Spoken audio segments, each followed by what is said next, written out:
This is our episode 9 Bad Batch Evil Ewok Podcast pre-watch party with the amazing Transmute Pictures. So excited to have you guys on. Thank you for popping on at 11 p.m. Yeah. It's late and it's amazing. We have so many questions to start off with you, but I just wanted to say overall, on YouTube in general, Bucketheads surprised the hell out of me, and it was easily my favorite fan film that I've ever seen on the platform of YouTube, made by fans for fans.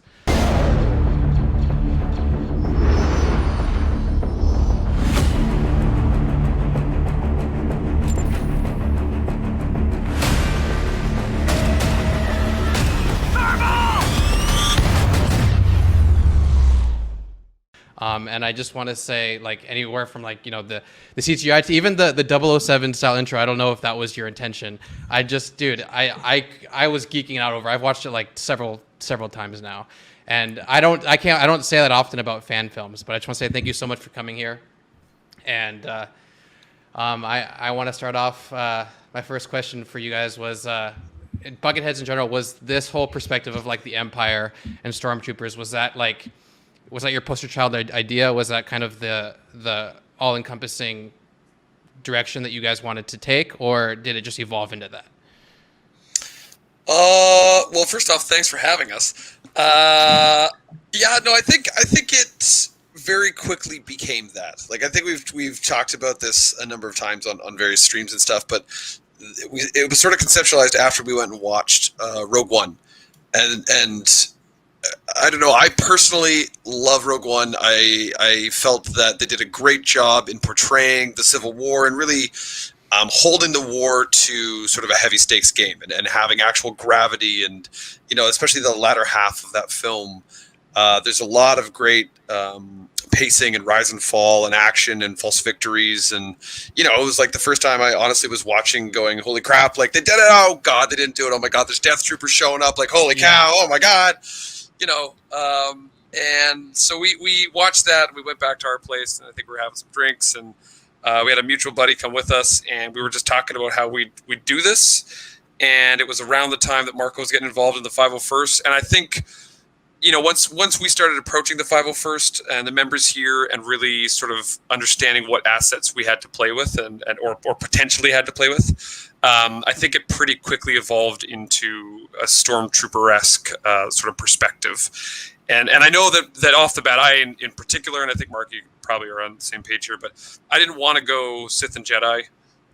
You know, I think that is something that is very well fleshed out in all the major properties and major films and things. And there's still a lot of room there to tell different stories. But, you know, I think every Star Wars fan felt Finn's story was lacking as a sort of first inception into like the Stormtrooper feel, and here's what these guys are going through, and these are people, and then it was just like dissolved. And, you know, I was super excited to see Finn be this awesome Stormtrooper, and someone, you know, even if he is a turncoat, whatever, it's someone that gives that perspective of what he's been through, why he was doing it, and it didn't happen. So we were excited to take that perspective on.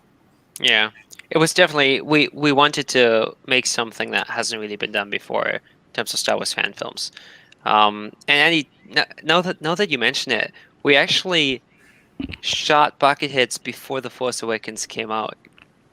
Was it before The Force Awakens comes out? Or came out, pardon me? December 2017, unless I'm mistaken. So you guys were ahead of the curve kind of in that realm. Well, I guess I was using the Force there, and I just felt that, you know, it was going to be a wishy-washy story, so we had to get some out there.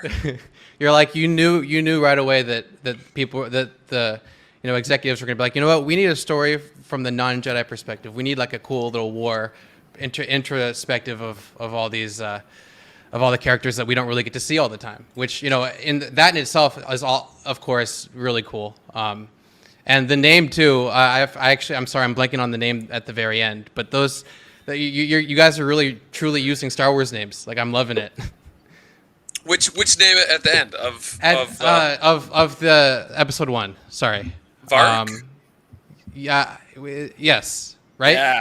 Yeah. Yes. I mean, Vark's the dude on the ground, the bloody yes. that Torn finds. Yeah. I remember hearing it, I'm like, dude, that sounds like Star Wars. Yeah, we We definitely will never agonized. disclose how we found those names. all we can say is we agonized over names to continue to agonize over wow. names. 'Cause That's they part of the process, man. Yeah, and it's all got to fit in the universe, right? Like it takes you out if you're like, all right, Yep. Torin found Jim, and Jim is a long time. What do you mean Bob got shot? stormtrooper. Yeah, you're immediately sucked out of the immersion. So And Star Wars has such a weird history with names. Like they go from super normal dude names like Luke to super out there names like Yeah. Obi-Wan. Yeah. Makes you wonder where the thought process really starts and begins. It starts and ends with George Lucas and his process. But he's probably just like, you know what? Screw it. That's kind of how I see it. He's just that smart and that in tune with what he wants that he just happens to always pick the right names. it's funny that you said too that after Marco rightly corrected me that Force Awakens wasn't even out at the point, but it's funny that you said that we sort of had like the premonition for where the real Star Wars was heading, because we've actually had that a few times where there's things that we've released and we conceptualized them, we'd already filmed it, we were like well into post and stuff, and then a real piece of Star Wars comes out that has that. Like the best example is the crate dragon that exists in The Mandalorian. We were so amped to build KR8, our little robot, and name it KR8 crate after the Outer Rim garrison here in Vancouver, the 501 garrison, because their logo has the crate dragon always. Like we were so amped for this, and then we had to delay and push for all these various reasons, and then the Mando comes out and they're like, look guys, it's the crate dragon, whoa, so cool. I was like, oh my god, like that should have been us. I didn't know that. That is such an awesome little piece, man. Yeah, it was funny when you were mentioning Canada. When I first watched it, I totally thought you guys were filming in NorCal, Northern California. So I was like, because it looks like Endor. It looks like you filmed up there in Marin. So I thought it was SoCal in the redwood forest down there. Well, I guess that's SoCal to me. I guess they're both more the same. Yeah. It's funny because there are some old growth forests that are used a lot here in Vancouver, and that's not even where we shot. We shot at a paintball course. We just made it look real good. That's it. So I can't say it was old growth or anything, but it was a beautiful course. That's for sure. Nice. Yeah, we got super lucky. Yeah, and I wanted to kind of ask you guys, and I wanted you to elaborate on like the process of being like the end-to-end process of you really taking the reins on this series, and like how you got involved with all these like amazing people. Was it like everyone just saw your vision and went with it, or did you contact them? Was it just a clash of everything kind of working out at the end for a reason, or can you guys tell us how you got involved with like Sam Kim and obviously all these really talented CGI artists and special effects people? Yeah, absolutely. A lot of the crew rolled over from the short film. Okay. We were lucky in that way that we got to build a really outstanding team with a short film, and almost all of them agreed to jump on the series basically immediately, including Sam Kim, who was with us from the very beginning. And from there, we just built the team like Lego blocks. Like we just approached the people that we thought would be passionate about a project like this and like Star Wars, and are also very good at what they do. Like both Andy and I work in film professionally as technicians, so we get to meet a lot of people. And on set, you get talking about what you like, what you're passionate about, and when you find someone who really likes Star Wars and is really good at that one specific thing, you're just like, hey, do you want to do this with us? And 95% of the time, the answer was yes. So we got to meet some really, really talented people that do really specific things really, really well. And sometimes they just came to us and just contacted us out of nowhere. Like, for example, you mentioned that opening credit sequence, the James Bond style one. That only happened because Andy posted the poster that another amazing artist made for us for the short film on Reddit. And then those guys who are based in Australia saw that and sent us an email being like, hey, we love this project. Can we make you a title sequence for it? And we looked at their portfolio. It was like mind-blowing, like Netflix stuff. We're just like, I mean, we would, but we can't afford you guys. And they were like, don't worry about it. It's Star Wars. We love it. So we had a lot of really awesome encounters like that where things just fell into place, either because it was the right place at the right time, or the right person saw stuff and wanted to contribute. And a lot of it is just contributions, right? People just come together, they're passionate about it. Annie and I have the big vision, but we also collaborate with everyone in the creative team, and a lot of ideas come from various people where at this point I couldn't even untangle exactly who came up with what specifically, because there's just so many great ideas, and we kind of just get to pick and choose what best aligns with our vision in the end. Yeah, that's definitely the hiring process has been like that. Like, it's been very ramshackled, and honestly, as one of the best issues to have for a project, like, we have a hard time hiring everybody that wants to be involved. There are just so many people and individuals that want to participate, and one of the hardest things to do as a low budget film is to feed everyone. That is immediately absorbs a huge portion of your budget. So it is one of the most difficult things that a lot of people just come and say, hey, we want to help out. It's like, I promise you at some point I will have you out. I just can't exactly say when, because we have this massive list of people that are super excited to help. So that's a good problem to have. And then as far as the vision and stuff goes, and actually creating this, Marco and I definitely are of the mentality to never limit ourselves, especially when we're writing or dreaming up sort of what's happening, what's coming up. We really don't we like to think outside the box and also just big. I don't want to. Yeah, I can tell. We don't want to scope this down. Like, I think we call it a fan film because it ticks all the right boxes, but we don't want it to be perceived as a fan film. We want it to be perceived as a film. And in doing that, I think you have to think big and then figure out how to do it afterwards. You have to find your story, find your pacing, and not, pull a moment or an element or something because in that moment you don't know how to do it. I don't think that's the right way to go about it. So we definitely like to just come up with what feels right. And then no matter how big it is, we just sort of tackle it head on and take it chunk by chunk and say, okay, we figured that thing out. Now, how are we going to go about this thing? Do we have a person? No. Okay, well, let's move on to something we can handle, and maybe somebody falls in our lap. Maybe, someone knows someone, et cetera, et cetera. Man, I feel like you guys pulled that off so perfectly, because when you watch that episode, everything flows perfectly, which is nice. You want to see that. But it's so grounded. I think you guys did such a good job of really telling a human story with it, even with the big moment where you see the Death Star pop.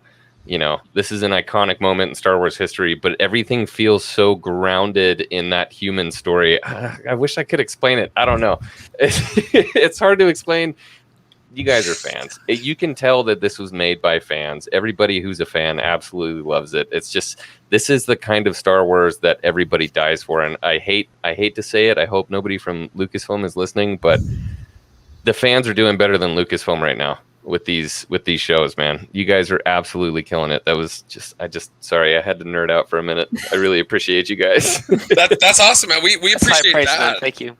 That really has been the goal from the get-go too, is like, how do you take these masked individuals that all look exactly the same and then try and separate them and give them personas and make people care about them when most of the time they're masked up. And it was really easy for us in the short film, because at that point this was a one-off kind of short deal. So give him a smudge of dirt when he crash landed, and he's the guy who hit the deck in a puddle of mud. But moving forward, funny enough, Force Awakens did that too. Yeah, they did a very similar thing, exactly. But moving forward, we had to really actually flesh out these individuals. What are their character traits? What are their goals? What's their strengths and weaknesses? Where do they come from?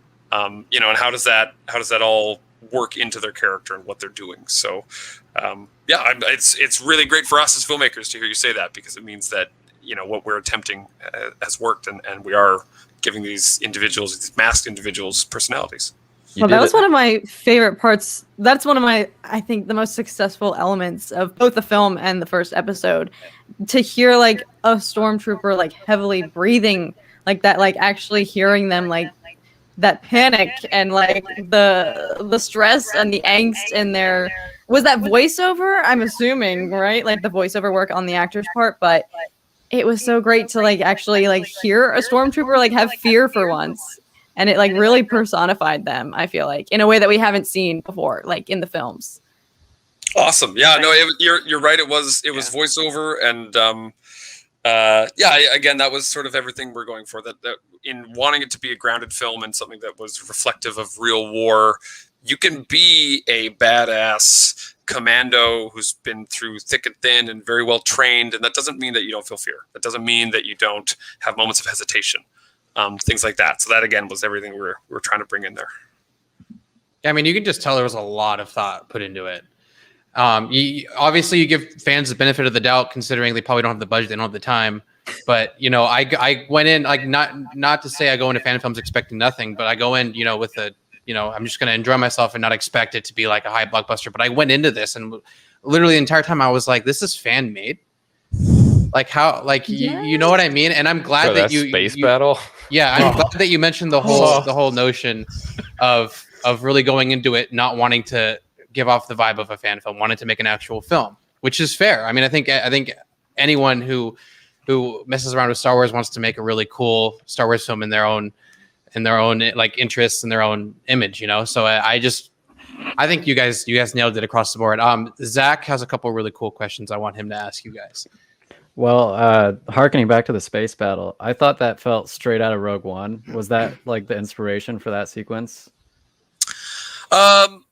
We have given our animator a lot of free will in how he wanted to design that space battle. Marco and I, in as far as sort of driving the story and creating what we have, it's been overarching ideas and making sure that we hit particular beats that lean towards the story progressing forward or characters making decisions or things like that.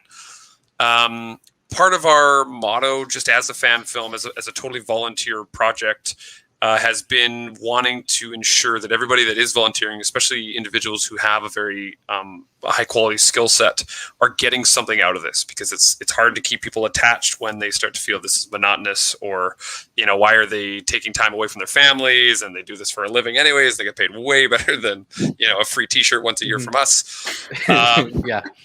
So we owe so many T-shirts. Oh my god. We do a lot of T-shirt runs. We owe a lot of T-shirts. So yeah, we gave him a lot of freedom, and there was a lot of back and forth. And I know he was studying a lot of films, all the Star Wars films rather, and the different eras for how they each sort of tackled the space flight and the weight behind the ships and the maneuverability and all that kind of stuff. I can't tell you if he leaned directly into Rogue One for that opening. In fact, I think he was leaning more into the original trilogy. Because of again what we're showing, it's the Battle of Endor and whatnot. Right. But yeah, it really, Brandon Woloshnik is our animator, and we gave him a lot of free will to run with that thing, and man, did he ever slay it. But the whole idea of that sequence was to establish the whole battle, like the chaos, the mayhem, and this moment that everybody knows, then really focus it down to this one pilot and ultimately to the ground battle. That was the whole idea there, which is why we started with this insane, like half-minute long single take going through this battle, right? Mm-hmm. And then you establish the Death Star, and then you take this pilot going towards the surface, and that brings us down to the ground battle. You know what it reminded me of completely when I saw it, and I could be totally like overstepping my bounds right now, but when he cuts over the Star Destroyer and comes down, I totally saw Revenge of the Sith. And I saw Anakin coming over the Venator and down into the battle. I'm like, that looks familiar, kind of. I'm pretty sure parts of that were influenced in that moment. Maybe a little bit.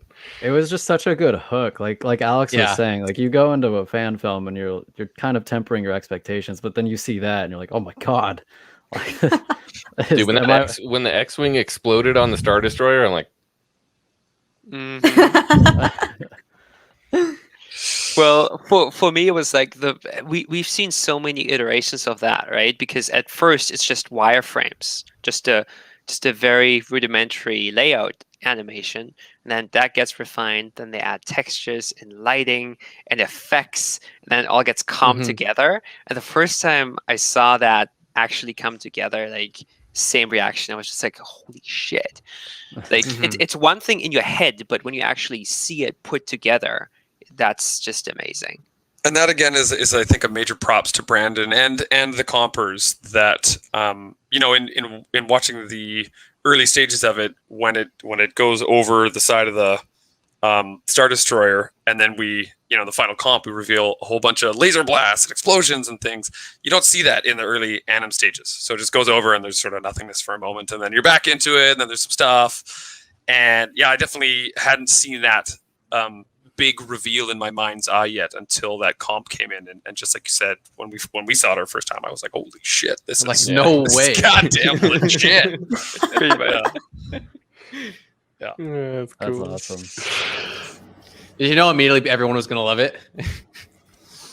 We hoped. I mean, I don't think Probably a good feeling. Like I know that we've Go ahead.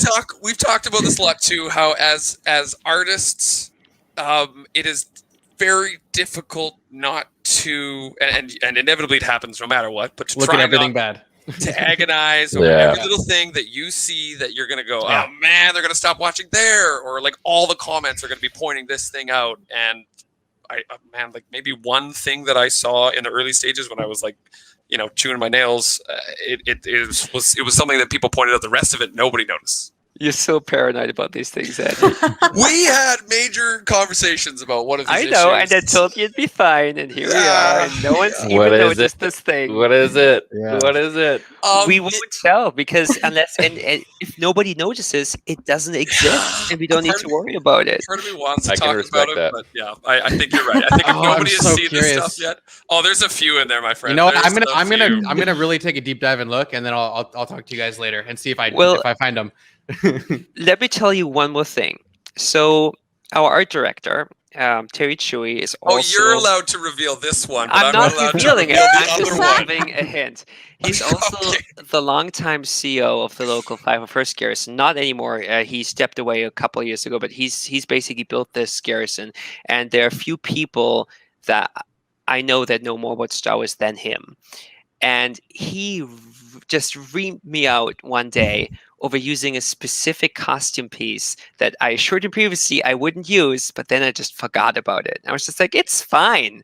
And then we show it very prominently for an extended period of time. And he's like, people are going to notice Nobody that noticed. it's wrong Nobody and noticed. it's going to be so bad. And no one's ever said a single thing, even though it's right there staring you in the face. But you Until don't notice after that this it's wrong. stream. Is it a dead pixel? No. I won't tell. The art director's not caring about the dead pixel. No, he's not too concerned about that.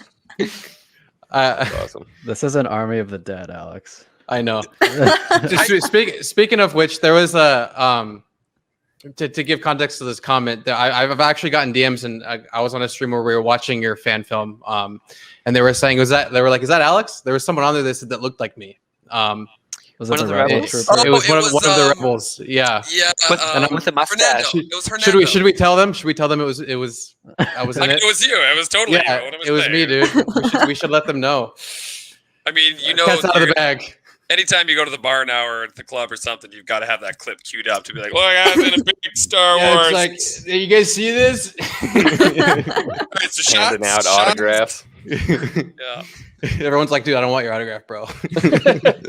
You're gonna get it. I heard all about this dead pixel from Army of the Dead, and I didn't see it at all. But I think I was so focused on the Dream Lens effect for every. Yeah. Oh my gosh. Yeah. Well, what did you guys? You're the cinematographer, right, Andy?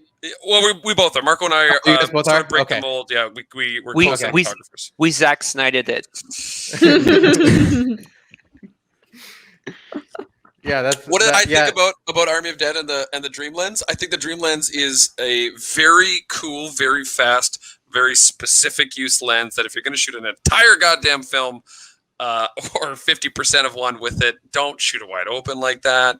And I get it it was a lot of, I think, digital backgrounds or set extensions or maybe even some virtual production. I don't know, but I understand how a wide open aperture helps with that kind of stuff. But like, man, it was just too much. It was so mushy. I agree. I have the same issues with like shows like Man of the High Castle, which I flippin' worked on, and I love for the story and things. But there's certain moments where I'm like, does it need to be this out of focus? Like, could I not just get a bit of the geography of what's going on around? Oh, okay, no.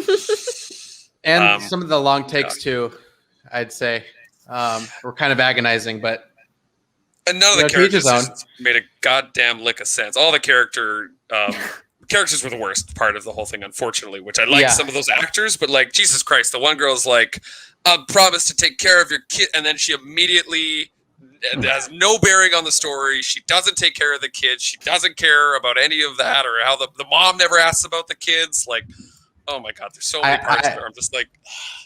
Yeah. I came across a bunch of video essays where they were talking about how it is literally Aliens cut shot by shot. If you guys, I've heard of this too. I heard of that too. Yeah. Yeah. Even to the very end with the bait and switch with the helicopter, literally Aliens. That makes sense. Very interesting to say the least. Everyone, it's weird because I'm the director. The director has his his cult following of people that support him no matter what, and then there's a lot of people that just call him a hack. So it's like very interesting to see like kind of the give and take. And I've noticed it's weird that these directors and these cinematographers, these creatives are kind of given the platform that they are when they're not being creative to the best of their abilities, it seems, if not maybe even lazy. Once you're in, you're in. Doesn't yeah, matter. and they're just like, it's like tenure. I mean, too much upwards.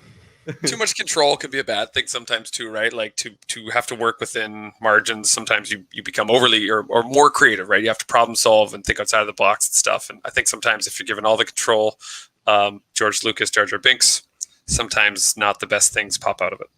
Don't talk crap on Jar Don't Jar. shade Jar Jar. I'm over here like, my Jar Jar. favorite character.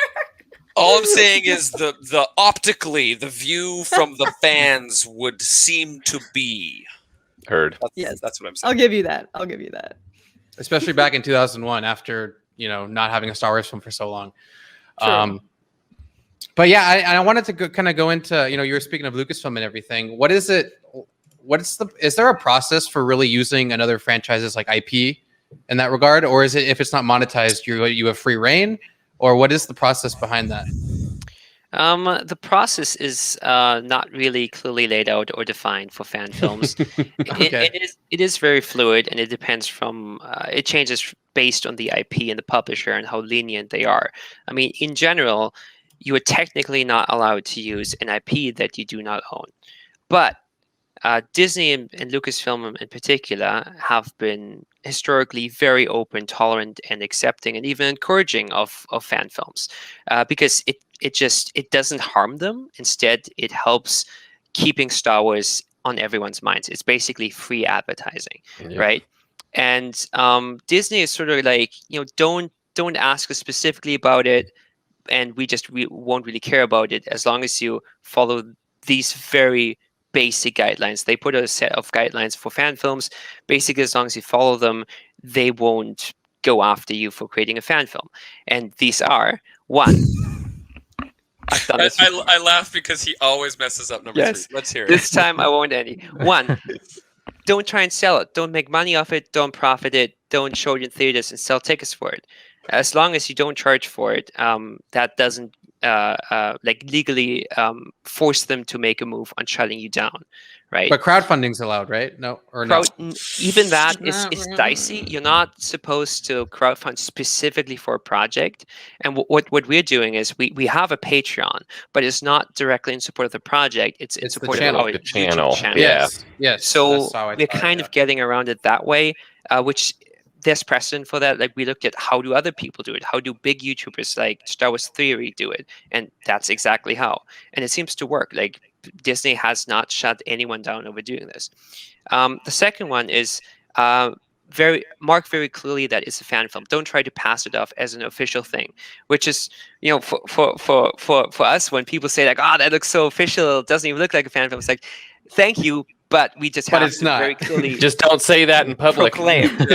Basically, right? They just don't want people to speak for them, essentially. Like, if you put a Lucasfilm logo in front of this, we'd be in big trouble, because obviously we're not Lucasfilm. And the third one is just keep it Star Wars. Keep it in universe, and keep it somewhat like within their brand. So don't make it like uber violent. Don't make it pornographic. Basically, keep it more or less family friendly, right? or Gotcha. whatever the property is. Yeah. Star Wars is Right. definitely the most friendly. I don't think that other properties are untouchable. Like I don't think Star Wars is the only one you can make a fan film and get away with it. I think No, there I are- mean those rules are specific to Star Wars. That's what Lucasfilm Yeah. laid out. Other properties probably have different guidelines, but they probably I think are most are somewhat different. honestly. I think most are probably relatively the same. Like the just keeping in line with what the property has already established. I think is a big one, right? It is free advertising if it makes people crave the original property. If it's so wildly different, then I think but still taking the name of and characters and things like that. Then I think that's where things get a bit dicey. And then the money one is interesting because I really think. And we've done some research on fan films and who's made money and how they acquired it to make these films. But the Star Trek one, Mark, you always remember the name of that one. Anaxis? It's No, got that's a not weird quite name. right. It's not quite right. So there was a Star Trek fan film a few years ago. At this point, it's probably 5 to 6 years ago that crowdfunded $1 million to make their film, and it was specifically to make Wow. a Star Trek fan film. Axanar. That's it. And they got shut down Okay. because So where did that $1 million because they had go? Into the pockets of the creative. Yeah, Well, who knows? Wait, was it on Kickstarter or Indiegogo? Because I know that It was there's different. on Kickstarter. It was on Kickstarter, and these guys were actually being really dumb about it because Paramount basically contacted them through lawyers and be like, "Hey, you need to stop this, or we'll sue you because you can't do this." And they basically told them like, "We don't care. We'll keep doing this." And then we're like, "Okay, well, here's a lawsuit." So that's Right. where the $1 million went. Yeah, Pretty yeah, much. exactly. Plus some So- more. Yeah. I'm sure. Did they have any? Did you ever bounce around the idea of having a cameo of a character, or is Lucasfilm really against having one of their characters in the fan films? That we don't know yet. We certainly. Ooh. Well, Because Theory we had have a kind of an Vader and inkling. Palpatine. Okay, so we have bounced the idea of And having characters come in, even characters as themselves or individuals as their characters. But we're fairly certain, having dealt with some other individuals working with or closely with Lucasfilm, and their contracts being very tightly describing not working with fan films or properties that are infringing on their, films that are infringing on their property. Things like that. Their contracts are pretty tight. So we've made contact with some individuals that we would like to bring into the fold, but we're just still unsure of how that can happen. Is that Mark Hamill? Tell me it's I Mark wish. Hamill. I truly It's like, wish. it's like I he's behind me 100% right now. Yeah. I wish I could claim that was it. But no, cool individuals who we thought about bringing in, and we kind of have a place where they could fit pretty nicely. But still to be seen whether or not that is something that could happen. Mm. Yeah, unfortunate. It's a struggle. Yeah, I mean, if we're talking about characters and everything, are there any? I guess is there anything that you want to say in terms of where you guys are in the process of the series, as well as maybe some cool collaborations that you can mention, if you even want to mention that. Just you guys have the floor for that. I guess we, and I kind of hinted all around who one of these people was that we talked to, but we were on their podcast, so that's now out in the public domain and everything, and we talked to them. So Paul Lee, who was a X-wing pilot in the Mando, his wingman was Dave Filoni, and I can't remember what episode that was, season 2, episode 3, maybe. Mm-hmm. But Paul, we spoke with and are hoping that we can get some kind of a collaboration going with him to bring him in Cool. as his X-wing pilot character. It'd be super That'd be awesome. sick. It Nice. fits the timeline. So that would make He's ton a of method sense. actor. He's Flies the a lot of best. X-wings in his Yeah. spare time. He's a massive Star Wars fan. So I like yeah. X-wings. so that's someone we've talked to and are hoping that something can come out of it. As far as the series and sort of what can we drop or talk about, I mean, we've expressed sort of the time period, right? It's the Fractured Era or Fractured Empire time period that we're working with.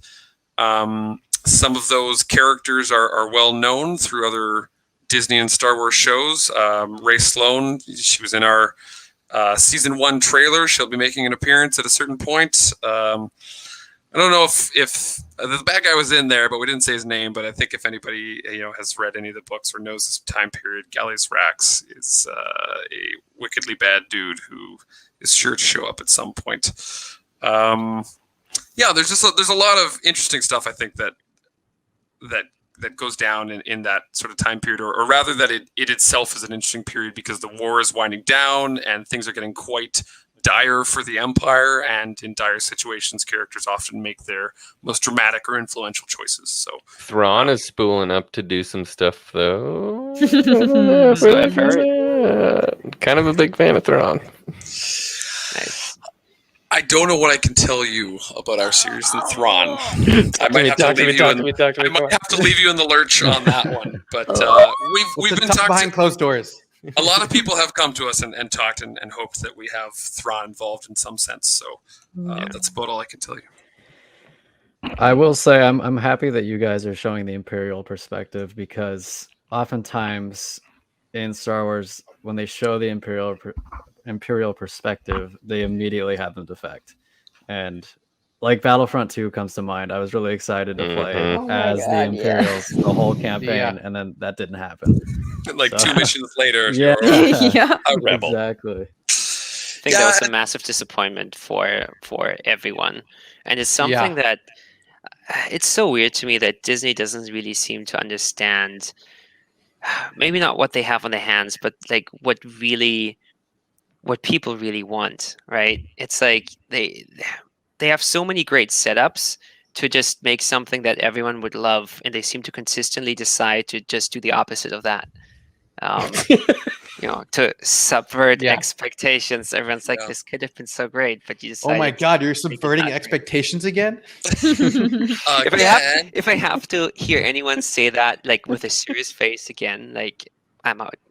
Like, it's become such a joke. You hire an executive producer to come on. He comes on. He's like, all right, guys, listen.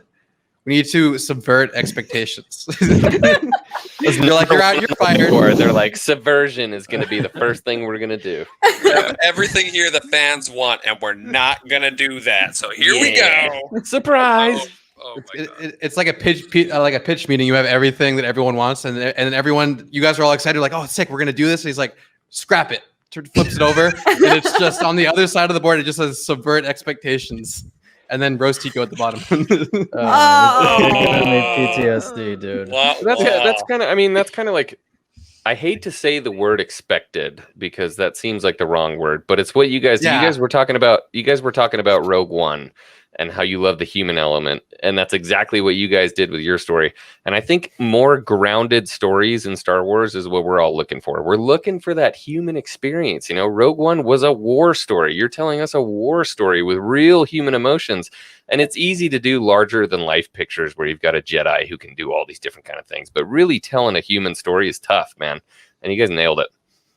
Yeah, thank you. I appreciate it, and I totally agree. Like, especially when, I think that's another part of like it being sort of 1 degree harder with Star Wars, because there is the ability to do just all the big things. You have space wizards, and you can introduce space Nazis and an alien of any race that could conceivably do basically whatever the heck you want it to, and you are given a lot of toys to play with within the Star Wars lore. So I'm sure it's super overwhelming too. To have something that you're so passionate about and be able to be involved, and then have to decide like what you're going to do and what you can and can't do, etc. I'm sure that's an arduous process in itself. Probably, I would imagine going, if you got hired by Disney, or we got hired by Disney or something, and they were like, take on the next Star Wars film or the next property. I imagine too that there's probably like you're already having to fit within a puzzle that is semi-built. You know what I mean? Like they have their next properties lined up. They have the next stories they want to tell. They have little moments that they want to bring into your story or whatever, it is that's coming up. And I would think that just makes that creative process more challenging. And it limits you. That's the one thing George didn't want. George didn't want people coming in and telling him what he has to say, what he has to do. He wanted to tell his story the way he wanted to. Yeah. Because he didn't want to write himself into a hole, which is what ended up happening with Disney. They're like, well, shit, what do we do now? It's like, Dave Filoni, go do it. They did the Emperor, maybe the Emperor. We could just put the Emperor in it, I guess. Everybody loves the Emperor. Yeah, Somehow.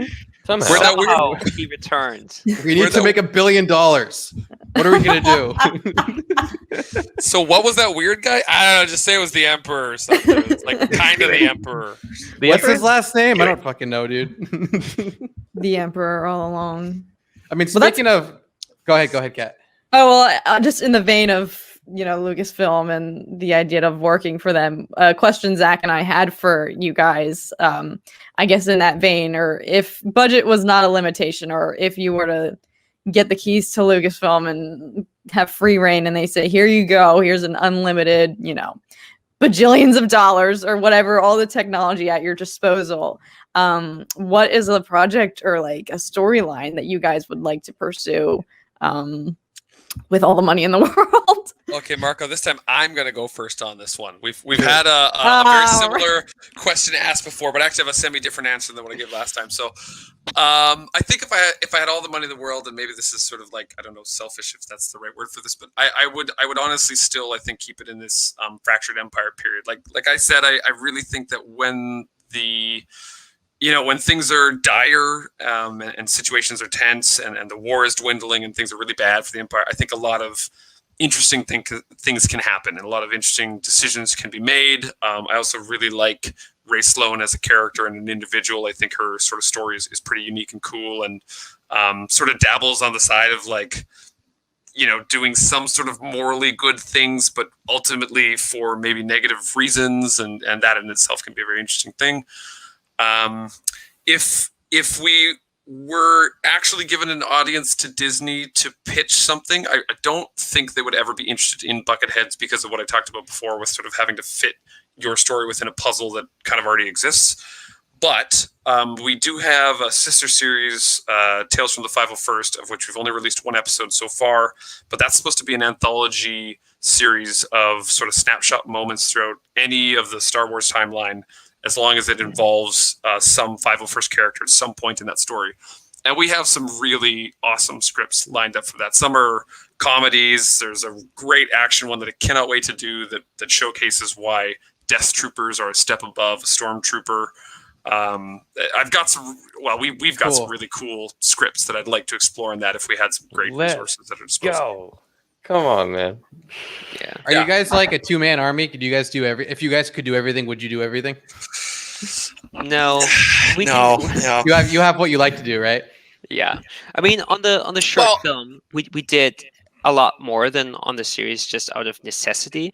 But for the series, I mean, we're still holding the reins really tight. We're producing, we're directing, and we're shooting it.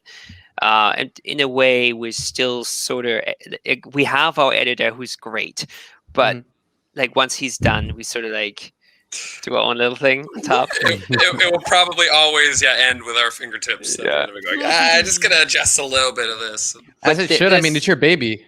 Yeah, but I It's mean, hard to let it go. there's tons of things that we just don't have the expertise or knowledge or the same passion as other people to do. Like over the past 6 months, I've learned an incredible amount of new skills that I can do a little bit of, but everything that our production designer and our set team does, like the stuff they build is just insane. And I'm like, I wouldn't even know where to begin. Yeah. Right.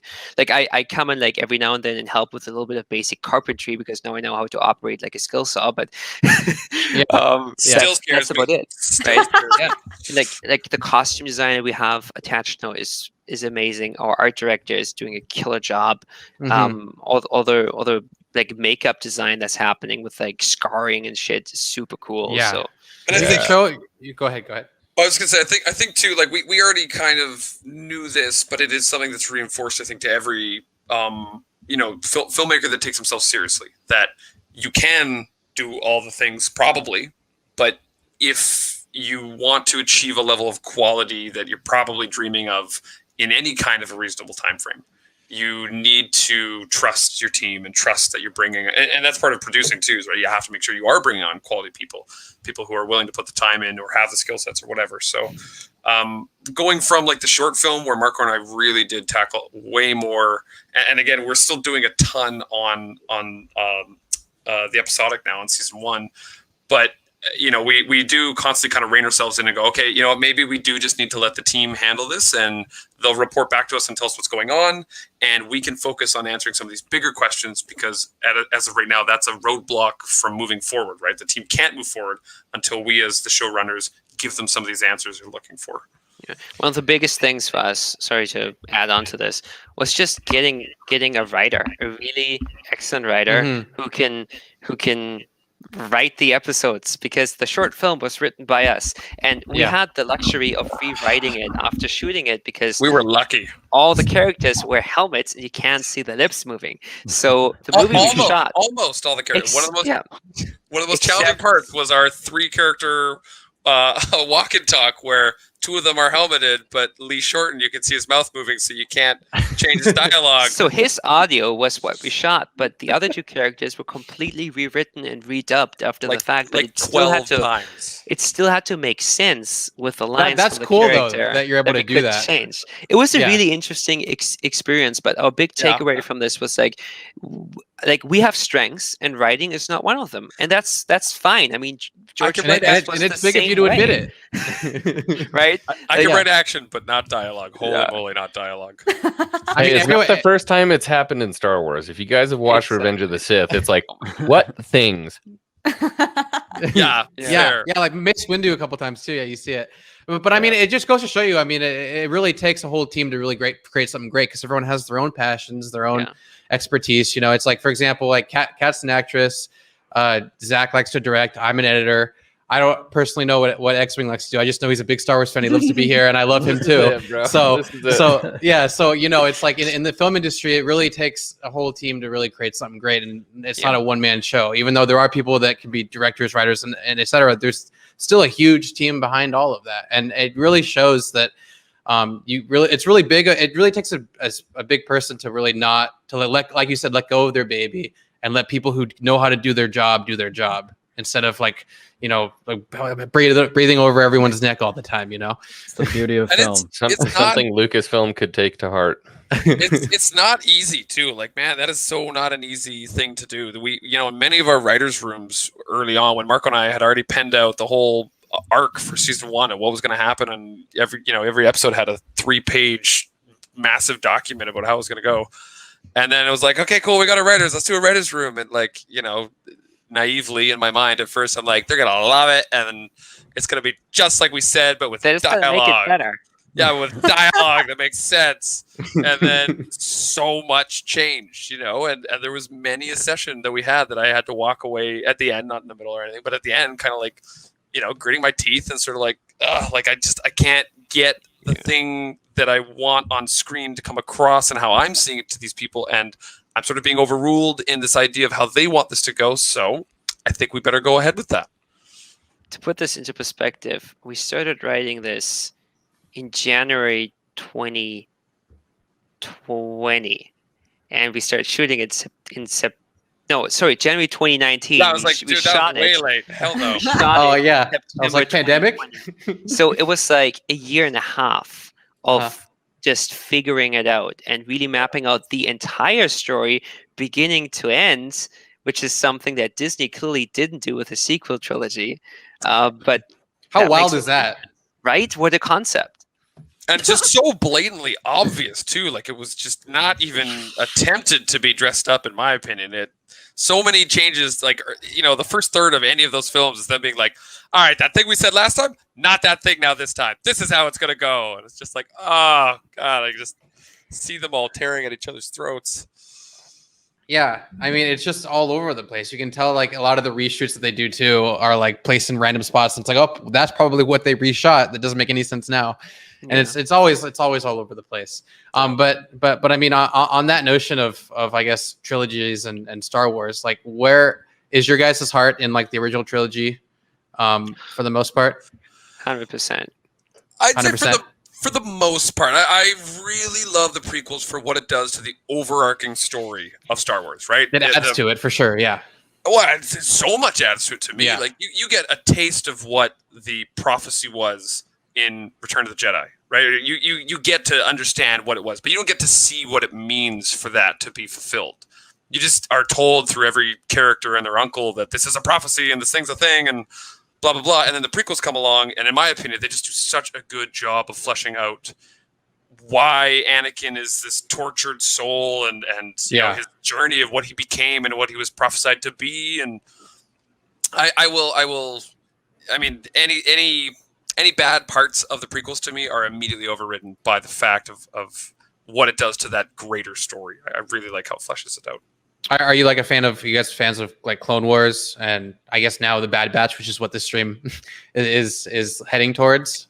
I'm a fan of Clone Wars season 5, 6, and 7, and half of 4. And Bad Batch is kind of like this for me. You know, it's got its ups and downs. We don't know what's gonna happen. That's the thing. Like, we don't know what they're gonna do. I as much as I don't want to admit it, I've tried to get into Clone Wars so many times. I've gotten through the first season, and I know it gets super good, and I know I need to for so many reasons, and I really want to, but that animation style kills me. I'm so not a fan of that animation style. Bro, it did for me too. It did for me too, man. Say you gotta hang in there. I know, and I agree with the Bad Batch thing too. Like, you know, the Mando, we got this whole patriarchal figure takes in lost soul, and they go on a journey, and I just feel like the Bad Batch is just rehashing the exact same thing, and it loses some of that magic for me. The other thing with Bad Batch, sorry for the quick sidebar, it seems to introduce ideas and then just not follow up on them, either probably much later, because, you know, we're only not even halfway through the first season. But I was really positively surprised. One of the early episodes, I think it was 3, where Crosshair goes out with those new conscripts, where they slowly show that transition from the clone army to the conscripted army, and then they never circled back to that. I feel like, I mean, it's coming. It's coming. There's an episode called War Mantle. I haven't seen the latest episode yet. I'm sorry. No, those were fake, because last week's was named differently than what the leak said it would be. No, seriously? Did I get duped? So we analyzed all of those for nothing. Yeah. Are you kidding me? Like most Star Wars rumors, honestly. Nice. But I agree with what you were saying. I feel like the show is limiting itself by following specifically the Bad Batch. I feel like if it were able to branch out more, it would be way more interesting. 1,000%. And that episod that Marco was saying too is definitely my favorite episode so far. Like, I love that, again, they fill the lore. They fill this gap of like why and when and how did it go from clones to conscripted. And I love that. There's so much chaos there that could be, you know, totally elaborated on and explained, but it seems to be doing something else right now. We have Rampart, so we know War Mantle is going to be around somewhere. He's been in for like 2 seconds. Yeah. Hopefully more. Yeah. I'm excited to see more. Can I say something crazy? Yeah, go ahead, dude. When you guys released Ground Zero, I did not have a YouTube channel. And now I'm talking to you guys on YouTube. Crazy. I'm dying happy right now. I'm glad you're on, my friend. I'm glad you're on. Thanks for bringing us on. Like, you guys. No, literally, thank you for coming on. We were like, oh my gosh, you're making us look legit right now by being on. Like, you're making us seem cooler. You guys, we were in the background before you guys came on, like putting blush on, make sure we looked okay, just making sure. We had our stylists, everything. They're all over there right now. On in case I can turn the camera off really quick if I don't look good enough. You know, if I don't look like the guy in the short film, the rebel guy, I need to make sure I fit the part. But no, I mean, like we plan on having, you know, like guests from all over in the community and just really elaborating on what they do and why it's awesome to be a Star Wars fan and just showcasing how awesome this fandom is in general too. And we would love to have you guys on again too. Yes, literally, please. While you guys progress, maybe if you guys are caught up to the finale, I think we're gonna have a big finale thing with a lot of cool people in the community. Awesome. That'd be all on at one time. We can just have one big, massive powwow. Yeah, that would be really fun. Super into it. Are there any concluding questions that use Zach, Kat, X-Wing? Anything you guys want to? When's the next one? When's the next one? Yes. Before the end of the year. Okay. I can live with Probably around the end of the year. We're thinking like December. I know we're trying so hard. Give us some December Star Wars content. But I Yeah. mean, you guys saw at the end of the prologue, there was that little teaser of what's coming next and what we're getting into. We had a really hard time breaking up episode 1 because it was meant to be a 30-minute piece of television, basically. And we had to break it up because of the budget and how long it was going to take to get it out. And we wanted to show people, hey, we're working on stuff. And it was heartbreaking for us to only showcase the portion where we're in the woods. Because that's so fan film. You're in the woods and you just make do and you make it the coolest. So we made it the coolest we could. Yeah, because it's pretty easy, you know. Can I just say a word and see if you guys react to it? Sure. Cinder? I mean, I know of. I mean, this has connotations in Star Wars. Okay. We've poked and prodded so much to get you guys Wink, wink. leak. I just want to ask. It's like you can answer real quickly, but it's a 2-part question. Firstly, what was like the most difficult scene that you guys shot, and then what was your favorite one that you shot? So far, Yeah, so far. ooh, I've got difficult for sure. I know. Sure. I would say was the most difficult. I so wonder if you're going to say the same one I have in mind. probably we're like the same person. Oh, how sweet. The Ewok stuff was very challenging, primarily because there was a windstorm.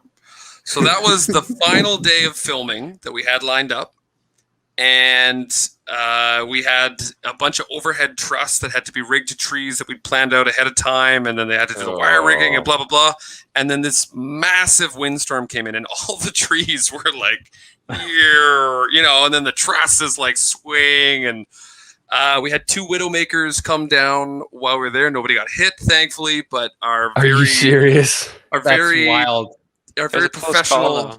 a very professional stunt team literally pulled aside, and we had sort of scheduled this for later in the day. I was like, guys, either this gets filmed now or we're pulling this down because this is just too dangerous for everybody. And we were like, shit, like, Okay, string him up. Go. the thing you don't want to rush is wire pulls up in the air with people in ABS plastic suits with, and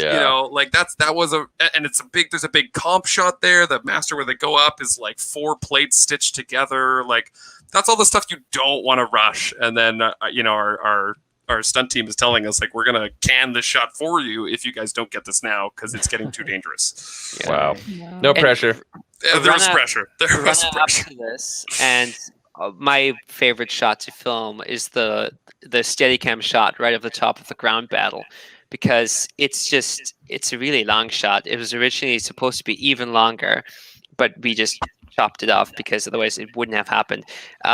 Just the sheer amount of coordination required for that, because you have like 15 background troopers you need to place and make sure they do the stuff they need to do at the right time. We had a special effects guy run with our main stormtrooper and shoot explosive paintballs at trees. Zergs, they're called Zergs. Yeah, exactly. And right after that, the next shot is our trooper getting nuked by that blast, and it's a wire pull. So it's a dead man pull, meaning he was tied to a tree.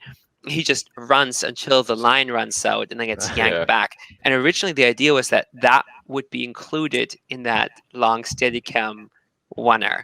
But that was so insane, and there was so much that could have gone wrong, and just the sheer amount of how would you get the wire long enough so he could run all this thing, or do we have to like hook him in halfway, or how? It was going to be a Texas switch, is what we were going to do. We were going to pan off of him for a moment and then come back to him, and that would have been the stunt guy hiding in the bush, already tethered and ready to go. And there was so much more that you're not even including that was involved in that, like the number of camera cues that were involved. There was flash powder, coordinating the smoke, making sure it blew in the right direction because the wind, like setting up the shot for the time of day that the sun was going to come through the trees at the right angle. Like there was a ton of stuff that was put into that.